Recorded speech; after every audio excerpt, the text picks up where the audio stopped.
What's up, everyone? Welcome back to another episode of the Breakaway Artist Society podcast, formerly known as Artists at Work. I'm your host, 1AM, and we're here with a special guest named America'z Mijo. Thank you for having me, Breakaway Artist Society podcast. Thank you, Cassie. Thank you, 1AM. You're good. Appreciate it. So I want to give you some space to let everyone know, who is America'z Mijo? I come from San Jose. My mother comes from Texas. My father comes from Guanajuato. So we have deep roots in the Hispanic community and the Latino community and the Chicano community from here to Texas. And my family name is inherited by my grandfather, who should be my great-grandfather, because he passed away in 1929 when my father was only 3 years old. And the old family story is that he had found my grandmother, Ama Julia, 6 months pregnant in the river, I guess washing dishes with her family, or her village, whatever it was at those times. And she was already 6 months pregnant, a widow. So when Romulo Resendiz, like we call him the General, because he was a general in the Cristero War in 1929. Dang. Yeah, really interesting, cool stories. And lots of families in the Hispanic community have many similar stories like that. So I figured, gathering all that information, going through life, doing all that research, trying to find identity, figure out who I am, struggling with mental health, and just being patient and trying to juggle faith and navigate well, find balance and peace in life. All that comes together into America'z Mijo, where I'm at now, because I never was able to serve my country overseas or in the military. So I took that name and figured this was a good way to do it, and also in remembrance of my cousin James R. Rodney Tejerina, who passed away in 2008, Afghanistan. Wow. And also because I'm a product of society, and I'm born here in America, so Mexican-American. Hey, there you go. Salute. Thank you. Salute. When did you decide, I want to start making music? And we'll get into the crazy music productions that we've been doing, but Where did it start for you? Starting with the answer to that question is, I look at my son right now and I see this quality in him that I think a lot of parents might see I'm late in the game. I'm 46 years old. So thankfully I have, friends and family like yourselves who I consider mentors to guide me through this divine intervention process. But when I look at my son, people, as parents, they'll see their children laugh in their sleep. They'll giggle, right? And for me, that's just a touching moment that I feel like nothing can penetrate what God has created there. When you go through life as I did, thinking that I knew all about life, having a family, when you have it all figured out in life, and you can walk through life being confident or over cocky or arrogant per se, just thinking you have it all figured out, but there's more growth to do, right? So, you move it forward as a unit, as a team, and if you're learning to move forward, but on your own, then you learn things, things like codependency, something that you probably never knew that you might have an issue with, before moving forward, right? So there's that type of growth. But so being that I'm an empath and tying that with mental health, I learned that singing is just something that really helped me, that I use as a positive tool. Yeah. To not let anxieties overwhelm me, things like that. Also, my father was a singer, an aspiring singer. He used to sing on Alum Rock, Copacabana, on East San Jose, and that combined with my mother being a writer and my grandfather Adan Escamilla from Texas before that. Oh, wow. Thank you. Yeah. Just putting all that concoction together, figuring out where I am in life. I think even before my path now that I walk to navigate and find balance and peace with, death has really affected me a lot. I think since I was little, it's always been like a shadow that's creeped throughout generations, right? And I learned to see that it wasn't just me dealing with that. Moving into that, there's us as Latinos, as we talked about before, we have the tendency to go by traditionally being taught what's called tough love. Right. And so my uncles put the boxing gloves on us. There was no, therapist involved. There was no psychiatrist. If you needed to talk to God, you were lucky if you had somebody in your family to do that for you, which we really didn't or still don't. I think the same things with going through school. If you're getting bad grades, D's and F's, it was just back then, it wasn't enough education to catch things like that and provide tutors and the right mentors and to find healthy ways out, right? Things like that, because I could have ended up in prison. I could have, took a bad turn and ended up like so many people. Like, that speaks volumes to me in terms of how many people are doing time, how many people are struggling or had made choices that they wish they could take back or learn from or just share their experience and or help someone not take that turn in life or just give up and give in. Right.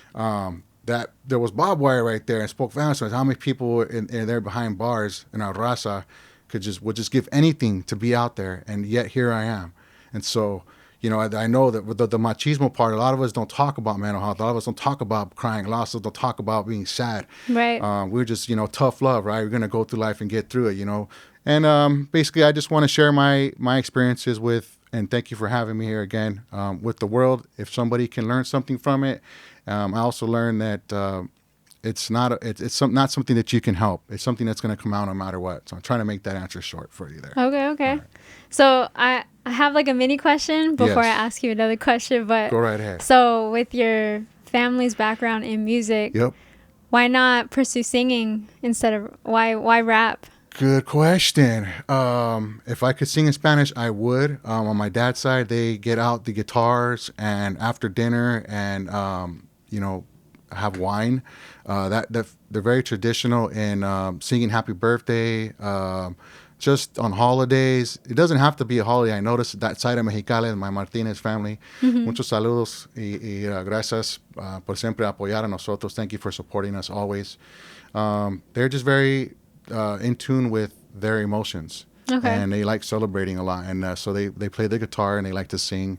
And so does my dad. But I wish I could sing Spanish because if I could, I would. But when I showed you my demos, the Mother's Day skits and crazy ideas that I had, mm-hmm.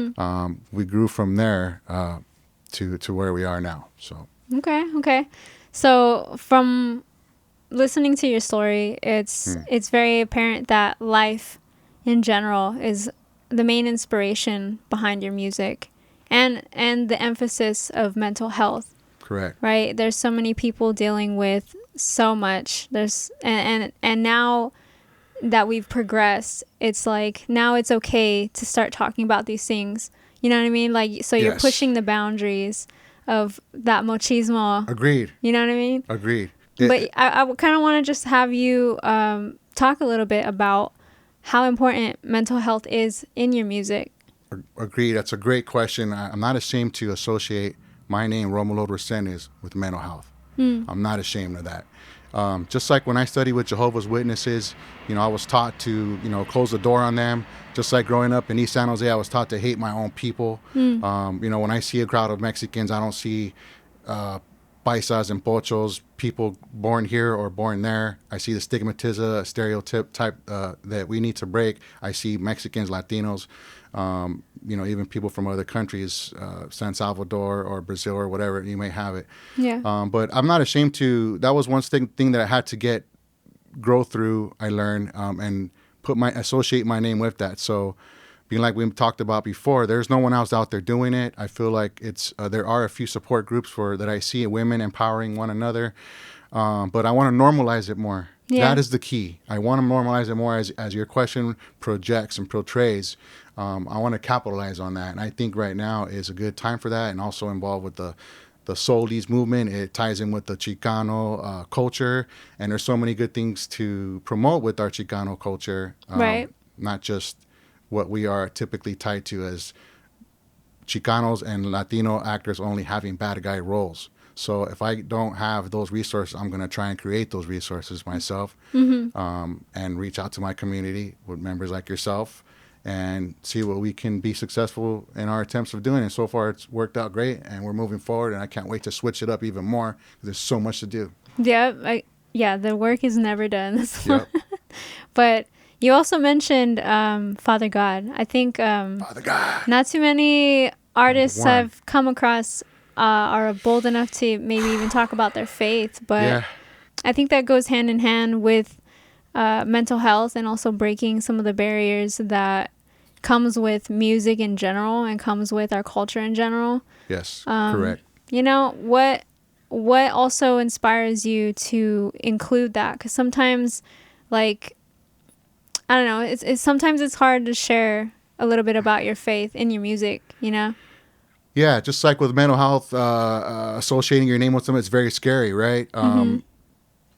As we talked about before, some people will say if you don't mention father, you're going to get in trouble. If you do mention father, you're going to get in trouble. You know, some people will agree, some people will not. Yeah. So I tend to find a neutral ground, neutral balance. You know, if you're an atheist, that's if you don't, if father is not your thing, that's totally fine. I just think that any spiritual path that is involved with healing is great. But again, and then this conversation can go into so many different directions. But Yeah. every religion says that they're the right religion. So that confuses me the most, right? So I do know that what has got me this far through mental health and what I've learned and through what I've learned in my faith and through Jehovah's Witnesses and that congregation who's taught me everything in depth that I possibly have known up to this point, which I'm just so excited to reveal and share with the world. Is that I always put Father God first, and that's my secret weapon. Praying before we have recorded a song, praying before we had matched a video that complements that song, just putting him first in every aspect that I possibly could. I know that it's him, especially when I have no direction. He's always guided me, and he's close to the brokenhearted. And there's so many people out there that I think are secretly battling or might have addictions or some type of depression or anxiety. But yeah, it's a big issue that I think needs to be covered. Yeah, definitely. I think I can relate to you in the sense of I feel like I came to God through music. I feel like he led me into using that as a tool to express myself and to basically help my mental health. And in turn, that kind of helped me a little bit with my relationship with God too, I think. As I've gotten older, I've gone through different trials and stuff, and God has always helped me through that in a weird like combination with music. It's super interesting. But I just wanted to like share that with you. Of course, I could always tell that from the moment I met you, and being that you're younger than me, you are my mentor in the music world. So it's finding a correct producer. You're self-taught. So much that you have to offer the world. The light that I saw you bring was just so infectious. And through nephew size and just everything's been divine intervention. So yeah, just I felt that coming from you, and it's very infectious. And I think everybody who knows you wants to be a part of that somehow. And I just knew that it was something I couldn't help, and your experience was going to nurture that when I saw what you could do, and I wanted to be a part of that. And so thank you for helping me. Yeah, thank you. It's been a cool journey working with you. Thanks. I know you to be full of ideas. Yeah. And never, doesn't matter how we're going to get it done. Too big. You were very determined to make it happen. And I've seen that through shooting music videos for you. Yep. And even a little bit on the production side. But I wanted to kind of ask you too, like how do you get those big ideas for your music? I wish I could do more on the production side. I think that music is making these videos is me narrowing down my vision to where, to answer your question, it's something that I can't help. Since I was little, I've always been a dreamer. Yeah. I've always had my head in the clouds, always aspired to be a writer or making movies. And I know that if I cannot make a film, which is my large goal as a tentative plan, that I had to reach a much smaller goal. Yeah. So, of course, when I seen what you were doing, I said, I can take the leap from actually dreaming to executing and following through. And, of course, you're going to be worried, you're going to be scared, you're going to might be embarrassed, but that's the only way you're going to know. And once I crossed that bridge, 1 a.m. was there waiting for me with the key to unlock me and set me free. So to set me free, and it's just divine intervention all the way. So making those, that's, I'm always thinking of a great idea. So the way we moved into the first one, I think that was Love Conquers All, right? Love Conquers All, St. yes, John. Correct. So we just called up family members. You guys had Nala, your other family member, the German Shepherd. She was really cool on the scene there. And there was a scene where Isaias walked by and the smoke was coming out of the barbecue pit. and we had gotten some balloons that were shaped as hearts. And I said, Mom, come bring as many balloons as you can shaped as hearts, fill them up with helium. And we got, Mijo's cones that I coached all his sports with when he was little, soccer cones and stuff like that. And we put the shape of a heart in the field. And we stood around those and put everybody next to that, and we all held our balloons. And so that's when the drone guy comes in. I figured you can't make a really good video without having some of these drone shots. I mean, you can, but it was just something that I was really looking forward to experiencing, and we haven't done one without one since then. But yeah, we called everybody up. They brought their classic cars and their motorcycles. We basically had a barbecue at Christmas Hill Park here in Gilroy. It was our first one. And the whole park was so big that after that confidence building up, we did our initial second video on the other side of that park. Right? So we just called some more lowriders in there, and that one being that we felt confident with Love Conquers All covering JR's death, passing away, and brother Raul passing away in 2017, and just moving forward, ready for healing. We wanted to introduce the Chicano culture because our confidence was there. We figured that, it was successful, that Love Conquers All came out really good, in my opinion. There was some lighting issues and some camera issues that we had, but there was some mistakes that I had to overcome.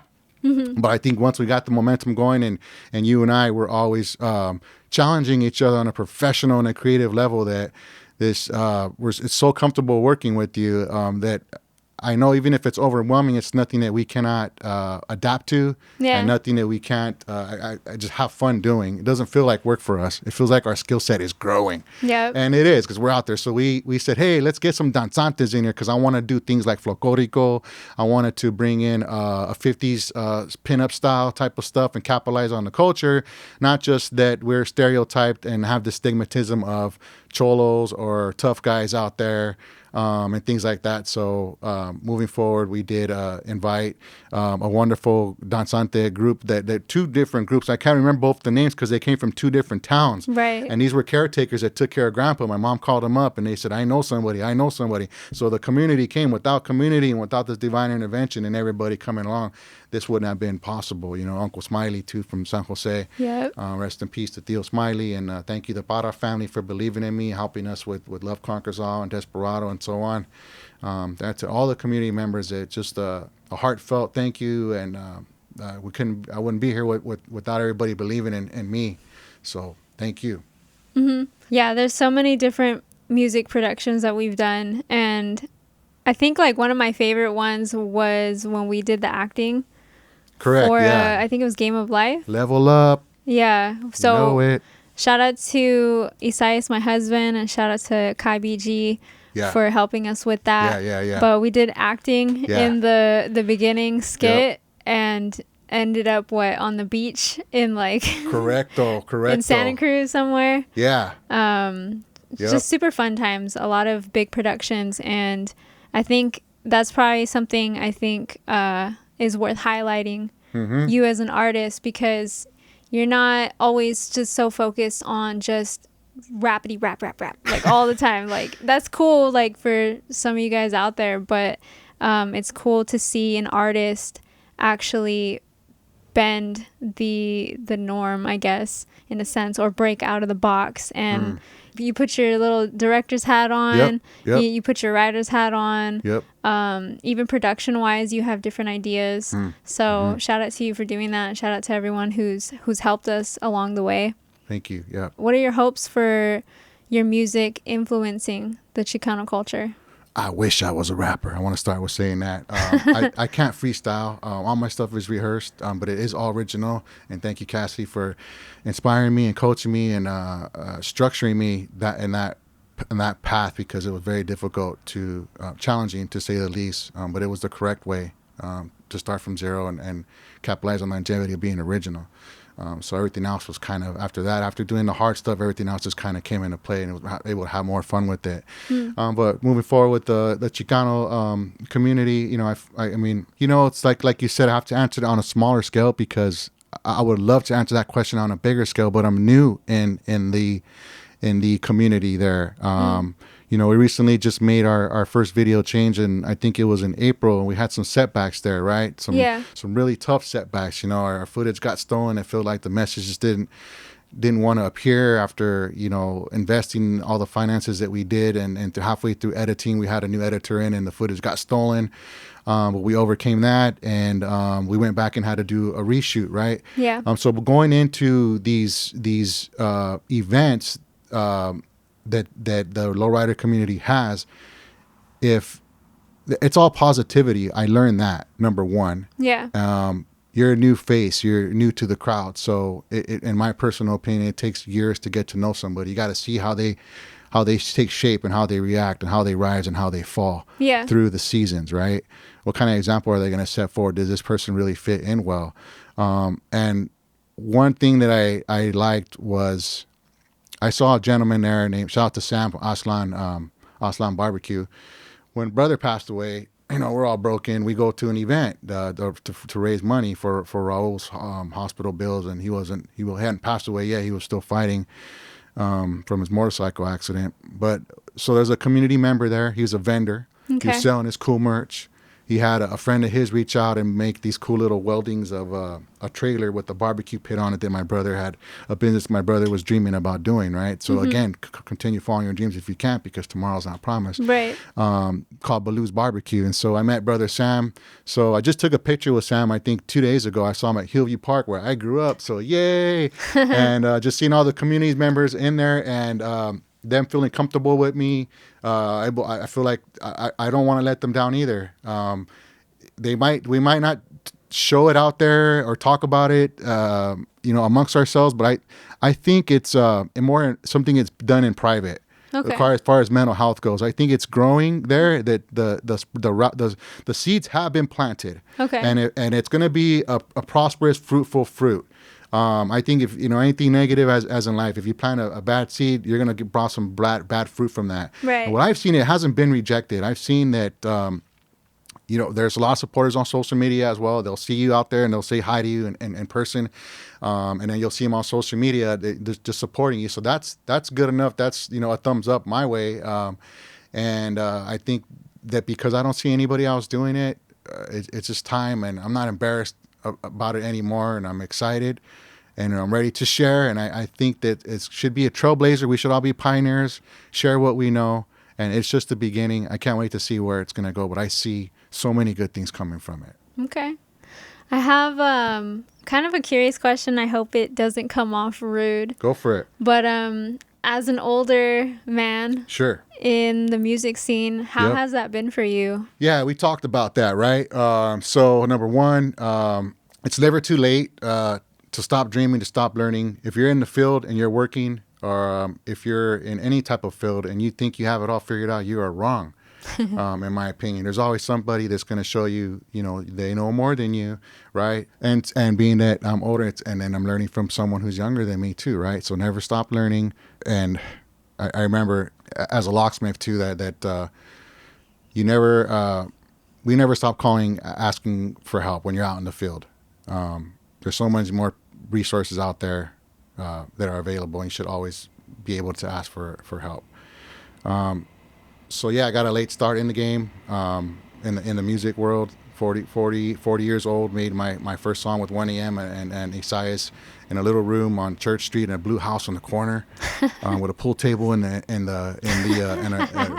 kitchen right next to the laundry room.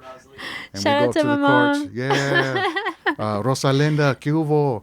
But yeah, and also Isaias' mom, my comadre Emily and compa Victor for putting up with us making music in the house también. But it was just, I couldn't help it. It was the right time. Sometimes I myself ask myself, what am I doing here? But really, if it's just a passion, you can't help it from coming out. And it's been a beautiful thing. It's just my time, I guess. Mm. I learned that going into this community, where this has taken me, aside from working with mom and seeing what she's doing, and we were able to acquire Alexa from that wonderful group of people. So coming into this lowrider community, it takes a little bit of courage, some bravery, but I'll just go out there and working with or talking with the person holding the event. If they feel comfortable enough, I'll just open up the back of my truck and my Bluetooth speaker, and I'll start singing my songs. So it's a little bit scary at first, but I think once you get into your zone, people start feeling more comfortable with you, and you started getting invites to possible shows. And that's how I also got invited with Chavito's Car Club, doing my first performance at Overville High School, where I went to high school, where my brother went to high school. Okay. Yeah, it was our first toy run. It was a lowrider event where I've always envisioned myself performing. I knew that it was going to be in those aspects that I would be performing within the Chicano community. So thank you for the Chicano community supporting me and believing in me, not being scared to let me talk about things that maybe people don't feel comfortable talking about. So yeah, that's where that's where I started. That's where I still like to go. I'll take my scooters out there or take my family out there, walk around and just talk to vendors. So I'll see people like Brother Sam, who has his barbecue up there. People who are selling shirts. They all support each other. One will hold an event, and then the other ones will come and donate toys, and it's for whatever youth group that they're donating their stuff to. That's dope. Yeah, cool toys. Lots of toys involved. Well, that's good. That's good to hear. Being new to everything, and as you've gone through and grown as an artist, probably what's the biggest lesson that you've learned that maybe you could share with someone who's on their own artist journey? I remember what you said about that. Don't give up on that dream. Keep going. It's going to help. I remember it was an honor to be able to follow through and see that planting those good seeds blossom good fruit. And it gave fire for the next project. It gave confidence and humility and experience and wisdom and patience moving forward for the next project. And every time I think I'm done, that project just shoots me to the next one. And I know that there's no stopping me. I want to keep going no matter what. That's what I learned. Don't give up. There's always a way. There's a resource that can be tapped into. Or if you can create those resources yourself. 1 a.m. is a good example of that. Self-taught and putting yourself through college, taking the initiative. If Father spoke to you like you mentioned, and even if he didn't, it's something that comes from your heart, that it's pouring out of you, that you can't help. I think that every artist cannot hold back what pours out of them. But channeling that and putting it in tune with faith or something positive is really beautiful thing to see. And I really appreciate how far it takes you. And you're so young. And I know I'm late in the game, but I wish even back then my message would not have been what it is now. So it's all Father's timing. I wasn't meant to come out sooner. I'm not meant to come out later. I don't know what's in the future. Yeah. But I'm just gonna keep going as far as I can. All right. I got one more question for you. Go for it. What's next for America'z Mijo? All right. 2025. 2025. We have limitless possibilities. So many different directions to talk about or go to. Right now, we're working on a song that I don't want to give away the name of, but we're working with Joe Navarre. So we're leveling up our skill set on a performance level with an artist who performs harmonica and who's going to sing our chorus. And he's an older gentleman, a little bit older than I am. So it'll be nice to be working with somebody my age group or a little bit older. Yeah. Blessed to be working on the stage platform that I have with the artists that I have, including St. John 1 a.m., Arlene Rose, Alexa Nolasco, all divine interventions so far. Thank you, Father. And with Joe as well. And I'm excited to collaborate with other collaborators that would invite me to work with them. I would like to go into Bolero. There's things I see online with other artists coming up. I don't really see it here in Northern California as much yet, but I know we're going to make that impact soon. I see us making transitioning in the country now that I'm more comfortable and confident with what we've been doing so far. Moving forward with animation and green screen, tapping into those resources as much as possible. I want to make mini movies. I want to be like Michael Jackson. Right, I want to be America'z Mijo, the people's voice, right, and lead by example and just have fun more than anything. Yeah. And then if so someone else is starting out, like let's say for example, it's $250 for a 4-hour session. Might not have $250, but even if you got to recycle some cans, you can get $70 with that and save it up. $70 will buy you 1 hour of a recording session somewhere. And if not, then you can teach yourself, hopefully, and there's YouTube videos out there, whatever. But moving forward, I want to try a little bit of country. I want to do some Ramon Ayala, some música norteña, and see what else we have coming. Just hit home runs as much as we can, humbly, with nothing but humility, and see where Father takes us. Where can people find you and your music? On YouTube, Romulo Resendiz, America'z Mijo. I am also a Bay Area Chicano movement on social media, Instagram or Facebook. That's the platforms that we got going on right now moving forward, but I would like to eventually work on getting some more, maybe a website. Okay. Yeah. Hey, the website, the infamous artist website. Yeah. That's it. I'm a big advocate for artists having at least some sort of web page. So that's really cool to hear that. Yeah, I wish I thought of it a long time ago, but I don't feel like comfortable enough, having enough content. Barely, I feel like I might have enough content on my YouTube page to be able to share, enough momentum going. We got about 4 videos up right now. We're adding some behind the scenes stuff. So that's really cool. And our podcast here for with 1 a.m. Breakaway Artist Society. Hey. Take 2, baby. Let's ride. Let's go. Well, I want to say thank you for being another guest on the podcast and for sharing your story with everyone. Thank you for having me here. Ride strong. Yep. I will be leaving all the links in the description. If you enjoy this podcast, please subscribe. Please give us a like and share a comment if you have any questions for America'z Mijo. This is an independent podcast, the Breakaway Artist Society podcast. So please give us a donation. Helps us keep making content like this. And we'll see you guys on the next episode. Peace. Thank you.